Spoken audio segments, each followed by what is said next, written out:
Creo que ya todos conocen de qué van los icebergs de Internet. Es una temática que surgió durante la pandemia, que se encarga de recopilar y narrar datos respecto a un tema en específico, apoyándose en el gráfico de un iceberg, siendo que aquello que se ubique en la parte superior será lo más digerible del asunto y lo que se encuentre en las profundidades lo más misterioso y bizarro del tema.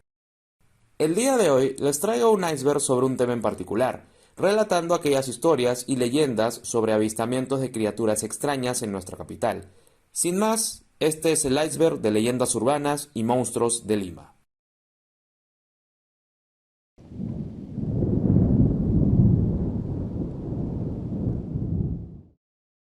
El espectro de la Quinta de Jerem. La Quinta de Jerem es un conjunto de casonas ubicadas en los barrios altos.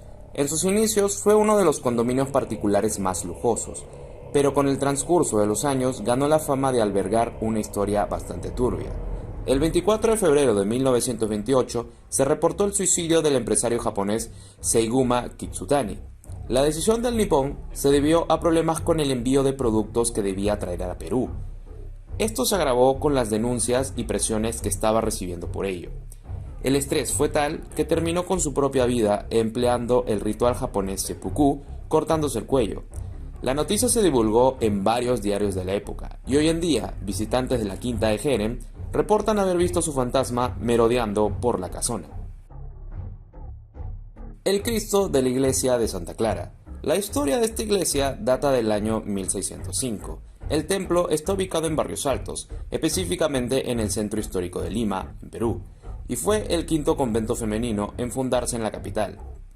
Dentro de los relatos que se tiene sobre este lugar está el de la hermana Úrsula, una monja morena criolla donada como esclava, quien una noche se detuvo en el centro de la iglesia a admirar la estatua del Hijo de Dios crucificado. En determinado momento tuvo la intención de besar su mano como una muestra de respeto, fidelidad y de amor a sus creencias. Sin embargo, la distancia que los separaba imposibilitaba dicho gesto.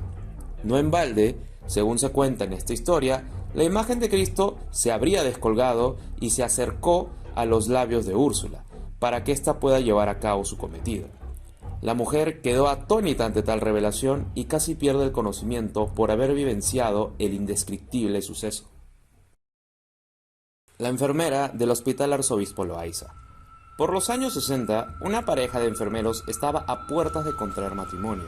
Desgraciadamente, y por cosas de la vida, cuando el novio se encontraba en un viaje de vuelta a su ciudad natal, terminó muriendo en un fatal accidente de tránsito. Al llegar la noticia a los oídos de la joven enfermera, esta no pudo con el dolor de la pérdida y la depresión la invadió profundamente, al punto de quitarse su vida en el hospital en donde trabajaba, arrojándose del piso en donde se encontraba. Desde entonces y hasta nuestros días, muchos pacientes narran haber atestiguado la presencia de una joven y la identifican por el uniforme antiguo que se usaba en ese entonces. La sombra gigante de Vía El Salvador.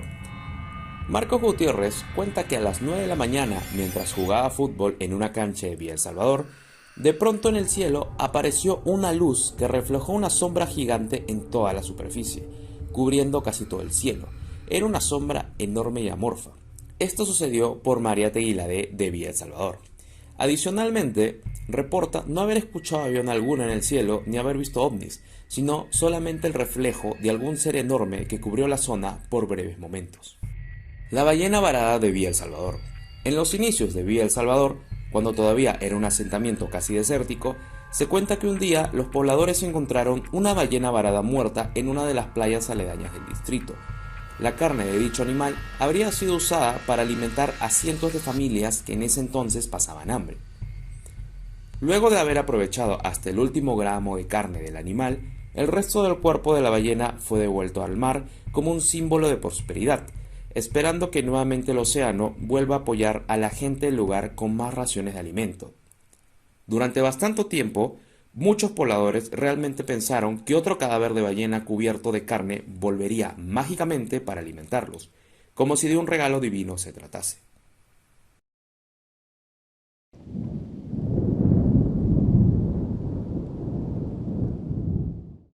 Las historias del cementerio Presbítero Maestro. Uno de los lugares más conocidos de Lima a la hora de buscar sucesos paranormales, y es que aventureros, drogadictos y gente que practica la magia oscura son el pan de cada noche en este lugar.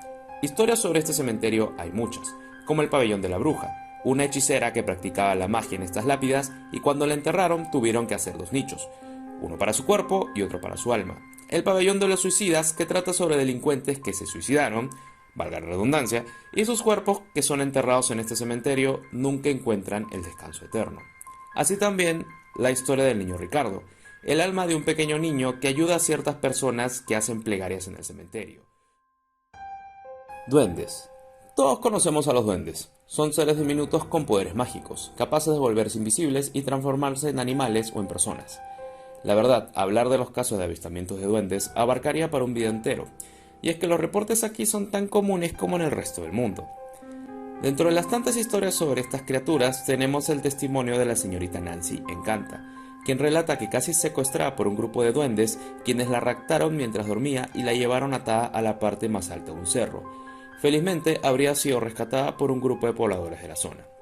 Así también está la historia que narra otra señorita que vive en Breña, quien afirma que en su infancia, cuando vivía en Chosica, era acosada por una de estas criaturas que se le aparecía fuera de su ventana cuando se quedaba sola. Esta criatura le hacía señas para que se fuera con él. Lo describe como de ropas muy elegantes y con un sombrero en forma de tarro. Las muñecas poseídas en Villa María del Triunfo. Esta historia se hizo famosa hace varios años a través de uno de los reportajes que se hizo en Al Sexto Día. Se narra que en el distrito de Villa María del Triunfo vive Luis Enrique, quien es un médico que se dedica a coleccionar objetos paranormales y practicar rituales o actos de magia oscura. Dentro de sus pertenencias resaltan las más de 250 muñecas terroríficas, las cuales supuestamente están poseídas por espectros que han sido traídos por este joven a través de rituales o por medio de otros objetos malditos de su colección, como cráneos reales de personas muertas, tanto de niños como de adultos. Debido a ello, estas muñecas, sin contar con baterías, caminan a través de su casa, como si fuesen niñas reales intentando, de alguna forma, comunicarse con este plano de la realidad. El tesoro escondido en las cuevas de Catalina Huanca. Catalina Huanca es el nombre de una curaca huanca en la Sierra Central del Perú que vivió en la época virreinal. La leyenda afirma que era poseedora del secreto de los lugares donde se hallaban enterrados los tesoros que los incas habían ocultado durante la conquista española. Estos pasajes secretos están esparcidas por varias partes del país. En Lima se indicó como posible lugar al Cerro de San Bartolomé, contiguo al distrito del Agustino. La gran búsqueda se produjo a fines del siglo XIX, cuando se formó una compañía dedicada exclusivamente a ello. Para 1931, Sánchez Cerro la impulsó desde el Estado y en el resto del siglo muchas personas lo intentaron sin encontrar botín alguno. Fueron tantos los túneles bajo el cerro que hoy lo único que provocan es el potencial hundimiento de viviendas mal construidas y ubicadas en sus laderas.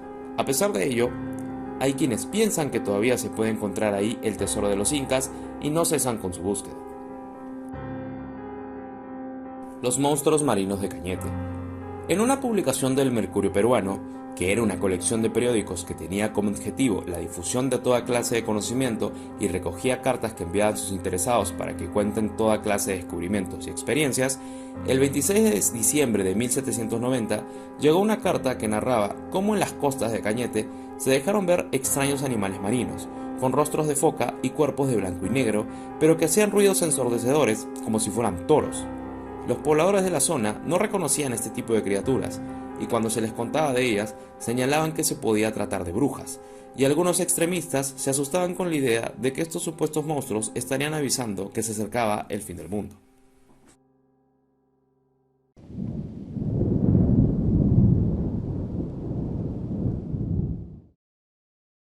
El auto fantasma de la Costa Verde. Muchos conductores aseguran que, pasando por el circuito de playas a lo largo de la Costa Verde y a altas horas de la noche, se les ha cruzado en sentido contrario y a toda velocidad un auto rojo sin un conductor aparente, y que para evitar el choque tuvieron que desviarse rápido y estrepitosamente hacia un costado. Sin embargo, al detenerse para poder ver de quién se trataba, el auto simplemente desaparece, como si de un espectro o alucinación se tratase. Esta historia ha sido reportada en lugares específicos como la Bajada de Marbella. Otros lo han visto a la altura de la subida por el Puericultorio y el Estadio Niño Bonilla, otros por la Bajada Armendáriz, entre muchos otros lugares aledaños. Hay quienes vinculan este suceso paranormal con el trágico accidente del futbolista Sandro Bailón, que en el año 2000, luego de las celebraciones de Año Nuevo, perdió la vida manejando por la Costa Verde. El fantasma de la isla de San Lorenzo. Esta leyenda trata sobre una hermosa joven que era hija del comandante de la estación naval en el Callao. Un día, el padre decidió llevar a toda su familia para que conocieran las instalaciones de la estación. Según se cuenta, la hija le pidió permiso a su padre para recorrer los alrededores de la isla, pero sin compañía. El padre dudaba de darle el permiso, pero al final se lo concedió. Entonces, la joven pudo disfrutar de su paseo en solitario por la isla. Sin embargo, nunca más volvió. Su padre, al advertir su no regreso, la buscó por toda la isla sin obtener resultados. Días después, fue hallada una pierna, otro día un brazo y otro día parte del abdomen de la joven en el basurero. Al ver tan macabra escena, el padre mandó investigar el asesinato de su hija, y al final descubrieron que la joven había sido ultrajada y cruelmente asesinada por 2 de sus marineros. El padre, furioso por la noticia, mandó a fusilar a estos hombres. Se dice que hasta el día de hoy, todo marinero que hace guardia por la noche ve a una joven muy hermosa, de vestido blanco y larga cabellera rubia, pasear por los alrededores de la isla de San Lorenzo, pero que se termina perdiendo en el horizonte, como si todavía siguiera explorando la isla. El humanoide volador. En muchos distritos de Lima, personas han reportado haber visto una especie de humanoide volador. El ente tendría la altura de un niño de 12 años. Se desplazaría con una especie de plataforma circular con un diámetro considerable y tendría el cuerpo cubierto con una túnica oscura. El desplazamiento de este ente es en línea recta y siguiendo un patrón inteligente, por lo cual queda descartado que se trate de globos o algún objeto inanimado. Lo bueno de todo esto es que no se han reportado ataques de esta criatura. Este ser se ha visto en distritos como Breña, San Martín de Porres, Puente Piedra, San Borja e incluso en lugares alejados de la capital como Madre de Dios. El monje sin cabeza de Barranco.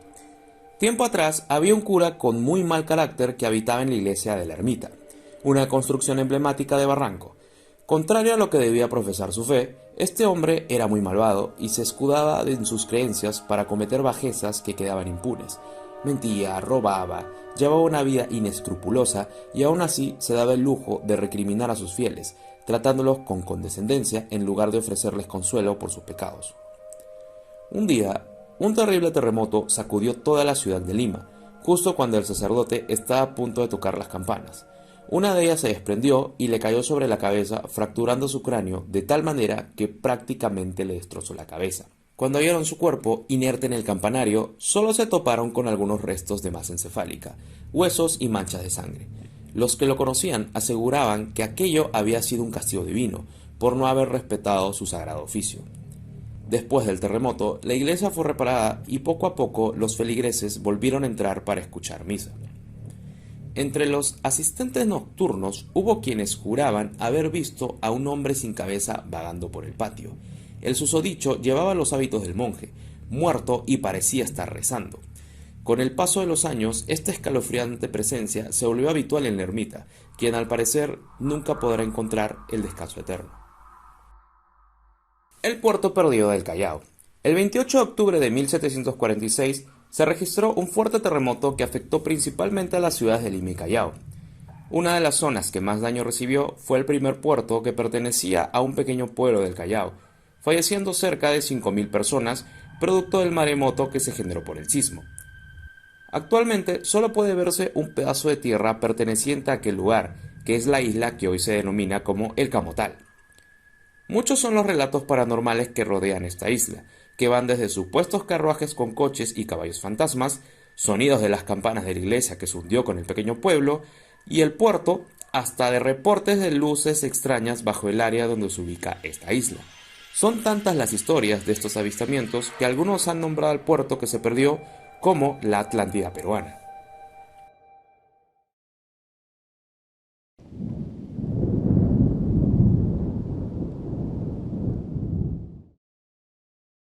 El espectro maldito del puente Benavides. Según se cuenta, debajo del puente Benavides habita un ente paranormal que estaría ocasionando accidentes de tránsito con desenlaces fatales. Los conductores alegan que cuando pasan por el puente a altas horas de la noche, logran ver una sombra que cruza la pista de forma intempestiva. acompañada de una cegadora y destellante luz blanca que les nubla la visión por breves momentos, y cuando logran recobrarla, observan por unos segundos una silueta oscura con boca y ojos que los observa fijamente. Este espectro no solamente atormenta a los conductores, sino que suele empujar a la pista a borrachos y gente desvariada que pasa por ahí para que mueran atropellados. Hasta el día de hoy no se ha logrado identificar a esta criatura, ni se ha desmentido su existencia. Es más, nuevas historias sobre este ser siguen apareciendo. La mujer lobo de Chorrillos. Augusto es un taxista que se encontraba por Chorrillos, cerca de la escuela de la policía. Una noche recogió a una muchacha bastante simpática, pero vestida con atuendos oscuros, con maquillaje acorde a su vestimenta, quien le pide a Augusto que la lleve al Puente Alipio. De repente, cuando ya estaban por llegar a su destino, súbitamente se escuchó como si alguien hubiera pateado la parte en donde estaba sentada la joven, y producto de la violencia del golpe, el auto se frenó. Al momento de bajar para revisar qué es lo que había sucedido, otro taxista que venía manejando justo detrás de él le cuestiona qué es lo que había subido a su taxi, ya que vio como un gran animal negro abrió con fuerza la puerta del taxi y corrió a toda velocidad en dirección a un descampado cercano. Augusto le dice que quien había subido a su carro era una chica que fue recogida por Chorrillos hace unos minutos. El otro taxista le responde que probablemente se había topado con alguien que ya no formaba parte de este mundo. Luego de dicho encuentro, el señor Augusto alega haber padecido síntomas de resfriado o fiebre y que jamás pudo olvidar lo que había pasado esa noche. Así como Augusto, más personas cuentan historias parecidas sobre esta misteriosa joven, con el aparente poder de transformarse en animal. La mujer vampiro de Barranco. Durante años se han venido contando historias sobre una extraña mujer que camina por las calles de Barranco, vestida de negro y que cambia de forma una vez que está cerca a su víctima. Una de las historias más famosas es la que cuenta un taxista que transitaba a altas horas de la noche por Barranco en el año 1992. En un determinado momento, este señor avistó a una chica bastante simpática y sensual vistiendo ropas negras, deambulando sola por la calle y que le hizo una seña para solicitar su servicio de taxi. Durante el recorrido, la chica comienza a hacerle preguntas extrañas al taxista, como si comía carne humana o si creía en las brujas. El taxista se lo tomó con humor, pero de repente a la chica le comenzó a sangrar el brazo y su rostro se transformó en el de una anciana completamente horrorosa que amenazaba con atacarlo. Dominado por el miedo, el conductor aceleró todo lo que pudo hasta llegar a una zona cercana llena de militares, quienes lo intervinieron y lograron hacer que la chica, quien de nuevo volvía a tener un rostro normal, se bajara del vehículo. Recordemos que por esas épocas se estaba combatiendo el terrorismo en la capital. El taxista cuenta que evitó regresar a su casa a descansar por temor a que pudieran hacerle daño a su familia. Lo peor era que toda esa noche estaba siendo acosado por esa horrorosa mujer, pues cada vez que buscaba un lugar conocido al cual poder tomar un descanso, se aparecía esa extraña mujer en un paradero cercano, como si estuviera en todas las rutas al mismo tiempo. Los portales dimensionales. De este tema ya se hizo un video entero en este canal, pero de manera resumida el tema va de lo siguiente. Personas que por breves momentos son transportados a otro plano dimensional sin darse cuenta. Afirman que mientras caminan de lo más normal por las calles, comienzan a ver cambios abruptos en el ambiente. El cielo se torna rojizo, las calles se tornan interminables y con un ambiente futurista, al mismo tiempo que todo parece completamente desértico. Algo similar a lo que pasa con los famosos backrooms de internet. En un principio, estos sucesos solo se habían reportado en la avenida Canevaro.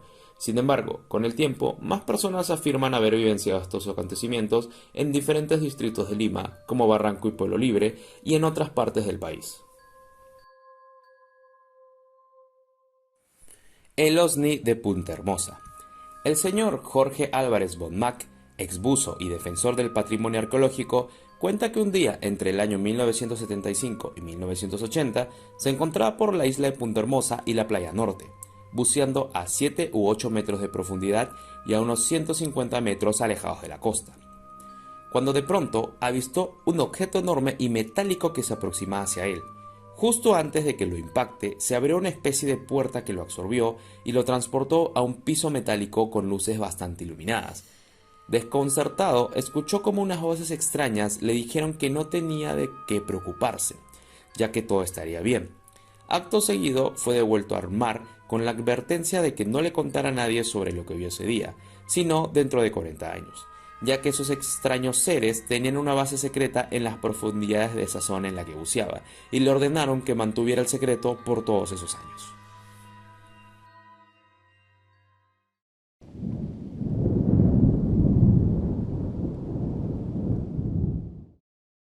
El demonio de la discoteca de San Juan del Lurigancho. Esta historia se suscitó hace más de una década en una discoteca muy popular en San Juan del Lurigancho llamada Señor Botija. Cuenta la leyenda que una vez un hombre muy apuesto ingresó a esta discoteca y llamó la atención de una joven que decidió bailar con él debido a sus ojos hipnotizantes. Durante el transcurso del baile, la joven notó que el hombre comenzó a cambiar la forma en sus piernas y éstas se transformaron en escalofriantes patas de cabra. Los asistentes de la discoteca no pudieron ignorar los incesantes gritos de la muchacha. Peor aún, las luces repentinamente se apagaron y cuando la iluminación regresó, el hombre había desaparecido y la joven yacía muerta en el piso. Lo que más llamó la atención fue que mientras esto sucedía, la canción que se escuchaba de fondo era El Señor de la Noche de Don Omar. El espectro en llamas. Esta historia la contó el taxista Cristian Rodríguez mientras hacía su servicio. Cuenta cómo una vez recogió un médico que pidió que lo llevara a Loa Liguereta. Durante el recorrido se quedaron hablando de sucesos paranormales. El médico, aprovechando el semáforo en rojo y la situación, insistió en mostrarle el video de un fantasma que se aparece en la clínica en la que trabajaba. Nunca se había quedado hasta tan tarde en la clínica, pero esa vez fue la excepción. Ante ello, los vigilantes le contaron que tuviera cuidado con el espectro del hombre en llamas, un extraño ente que se aparece a las 3 de la mañana por los alrededores de la clínica y que deambula sin rumbo hasta el amanecer. El taxista, al ver el video, no pudo creer lo que le mostraban, y es que reportes de fantasmas hay muchos, pero nunca de uno cubierto con llamas como si se tratase de la antorcha humana. Otro supuesto reporte de esta criatura habría sucedido en San Juan de Miraflores. Los testigos reportaron haber visto un extraño ser en llamas que apareció a altas horas de la noche y de la nada, terminando por quemar una casa entera para desaparecer misteriosamente. El fauno de Infantas. Los faunos son criaturas originarias de la mitología romana que protegían los bosques y la vegetación. Su aspecto era el de personas mitad cabras, mitad humanos. Uno de estos seres fue reportado por todo el barrio de Infantas ubicado en San Martín de Porres. Dicho ser medía aproximadamente 2 metros y habría hecho acto de presencia por 3 días seguidos. Sin embargo, así como aparecía, desaparecía rápidamente, lo cual hizo imposible tomar evidencia. Lo peculiar del asunto es que en las cercanías del lugar en donde se avistó a la criatura, sucedió un accidente de tránsito en la cual murió toda una familia. Después de dicho accidente, el fauno no volvió a ser visto por los pobladores del lugar, por lo cual se asocia su presencia en estos lugares como aviso de posibles desgracias.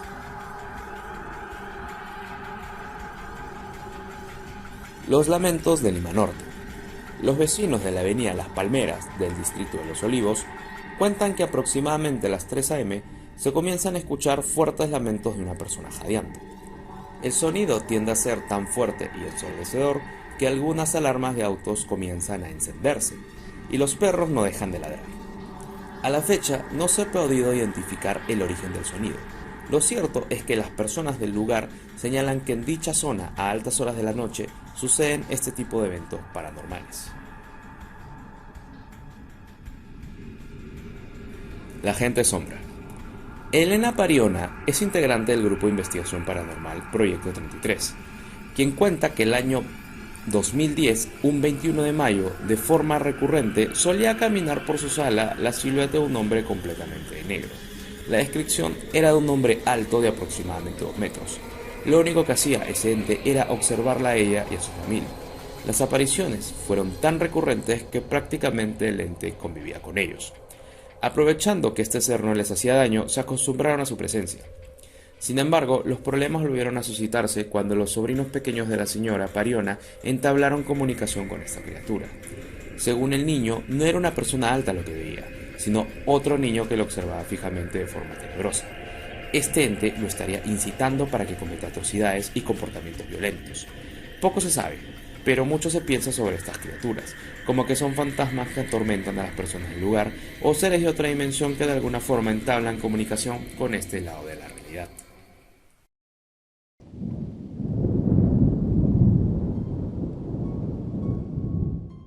La viuda negra de Villa María del Triunfo. Este suceso se llevó a cabo por Daniel Alcides Carrión con José Gálvez, en zona de Pampa.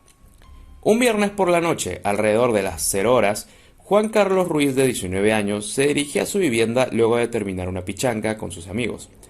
Durante el recorrido, ingresó por una subida que colindaba con un asentamiento humano, y cerca de la carretera pudo ver cómo se le apareció una mujer de cabellera negra con puntas amarillas, de aproximadamente 1,70 metros de altura, vestida de blanco con un sombrero que pareció oriundo de la sierra. El muchacho se sorprende ya que era la primera vez que veía a esa mujer por la zona, siendo que casi siempre pasaba por ahí a esas horas. Al seguir su rumbo, repentinamente se le apagó la moto. Cuando intentó prenderla, un perro lo avistó y le comenzó a gruñir con intenciones de querer morderlo. Entonces, al tratar de irse por el lado contrario y evitar el animal, grande fue su sorpresa al ver nuevamente a la mujer de hace unos momentos. Tenía exactamente las mismas ropas, pero ahora su piel estaba completamente en descomposición y un rostro similar al de un monstruo, y se encontraba flotando lentamente en dirección hacia él. El muchacho no pudo con el miedo al momento y cayó al piso, comenzando a perder la respiración, terminando por desmayarse producto del shock. Afortunadamente, un taxista conocido de los alrededores lo auxilió y lo llevó hasta su vivienda. Juan Carlos, todavía invadido por el miedo, intentó contarle lo sucedido a sus familiares, quienes en un principio no le creyeron. Sin embargo, su madre creyó su historia y le dijo que lo que había visto era la viuda negra, quien ya había sido reportado por muchos otros vecinos a lo largo del tiempo. El demonio al lado de Ventanilla. Esta historia ocurrió en los años 1980, cuando Ventanilla era un pueblo con pocos habitantes. El señor Luis Salazar tenía alrededor de 10 años y vivía con sus padres y hermanos en una vivienda ubicada frente a unos matorrales llenos de pantanos. En esa época, los postes de luz estaban en lugares más bajos que de costumbre. En una ocasión, al regresar a su casa en conjunto con sus hermanos, uno de ellos comenzó a mover la llave de la puerta para abrirla. De repente, el árbol ubicado en un pasaje cercano a su puerta comenzó a sacudirse, dejando caer algunos de sus frutos.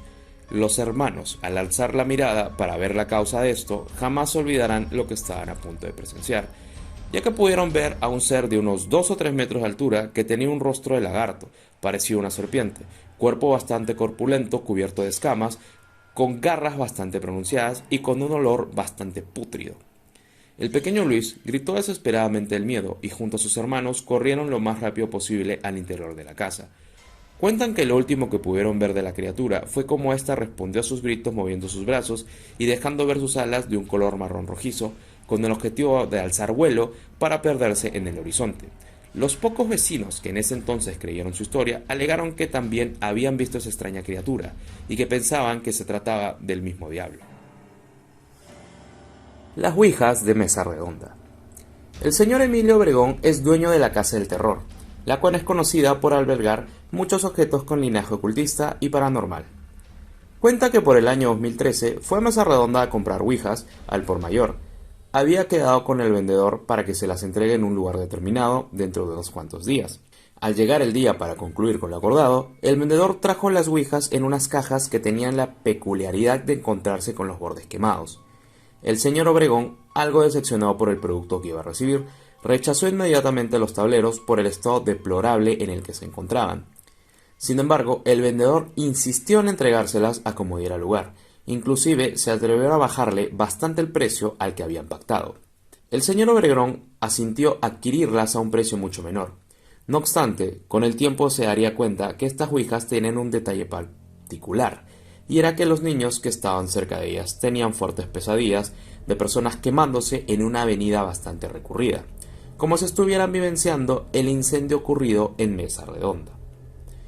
En un inicio, el señor se mantuvo escéptico a estas historias hasta que su hija también se vio afectada con pesadillas relacionadas a Mesa Redonda. Ante lo sucedido, intentó vender estos objetos en festivales de terror y a pesar del bajo precio al que los ofrecía, le fue imposible deshacerse de las mismas. Posteriormente, dentro de toda la gente que iba a visitar su pequeño museo para ver los objetos exóticos que colecciona, se topó con un grupo de extranjeros quienes le indicaron que debía mantener separadas las ouijas porque al tenerlas juntas mantenía abierto un fuerte portal entre este mundo y el otro, facilitando así el acceso de entes a nuestro mundo. Psicofonías y apariciones en tiempos de la guerra con Chile. Las psicofonías están catalogadas como la repetición de mensajes o sonidos que vienen de otros planos dimensionales. El origen de estas resonancias serían de almas o fallecidos. Lima es famosa por albergar eventos históricos violentos que han ido sucediendo a lo largo de su historia. Equipos de investigación paranormal señalan que en lugares emblemáticos como la Fortaleza de Real Felipe en San Juan de Miraflores, el Morro Solar en Chorrillos, Barrios Altos en cerca de Lima, etc., se ha logrado captar una serie de ruidos provenientes de estos lugares. Los sonidos van desde bombardas, cañones, lamentos y hasta de pequeñas conversaciones que habían tenido estos soldados en tiempos de guerra. Aunado a esto, hay quienes alegan haber visto soldados marchando o caballos fantasmas rondando cerca a estas instalaciones históricas. El hombre pájaro de Marcahuasi. Esta historia data del año 1978. Cuando el señor José María Hernando Gálvez fue con un par de amigos a Marcahuasi a pasar las vacaciones. Llegaron a su destino a la 1 de la mañana y en vista de la hora se quedaron a descansar dentro del auto en el pueblito de San Pedro de Casta, famoso por ser el lugar del que parten las expediciones a Marcahuasi.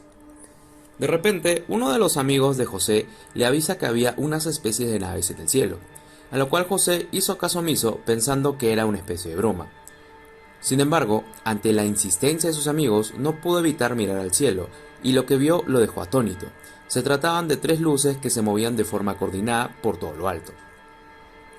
Súbitamente, los 3 amigos se dan cuenta que en la parte trasera del carro venía una luz inmensa a toda velocidad. Pensando que se trataba de otro vehículo con un conductor negligente, decidieron arrancar el carro. Grande fue su sorpresa cuando esa extraña luz atravesó el auto por completo, con ellos adentro sin causar ningún daño. Después de todo lo sucedido, José María ya no podía dormir, por lo que al avistar a un campesino a lo lejos decidió levantarse para conversar con él y pasar el tiempo hasta que amanezca. Mientras José más se acercaba a esta persona, más extraño se ponía, pues se fue dando cuenta que no se trataba de una persona normal. Era exageradamente alto, con casi 3 metros de altura, tenía una contextura muy ancha, con brazos y piernas delgadas, y estaba vestido con una especie de uniforme plateado, como una túnica con hombreras llena de plumas y un cinturón con piedras extrañas alrededor. Lo más impresionante del asunto fue que esta criatura tenía una cabeza de pájaro, demasiado realista como para tratarse de un disfraz. Este ser, al percatarse de la presencia de José, abrió unas gigantes alas con las cuales tomó vuelo delante del señor. José corrió desesperadamente en dirección a su auto para huir de esa criatura. Al arrancar su vehículo y embalarse a toda velocidad, sus amigos le advirtieron que mientras se alejaban, vieron a esa extraña criatura alada, similar a un hombre con una especie de resplandor en la cintura y que se reía, o al menos eso parecía, mientras se elevaba hacia el cielo y se perdía en conjunto con esas extrañas luces en el cielo.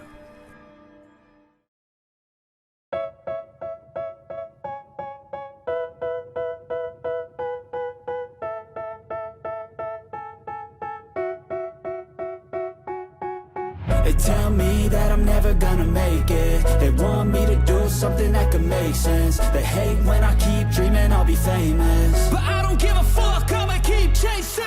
I got all this potential that's deep inside of me, but they hate when you're successful 'cause they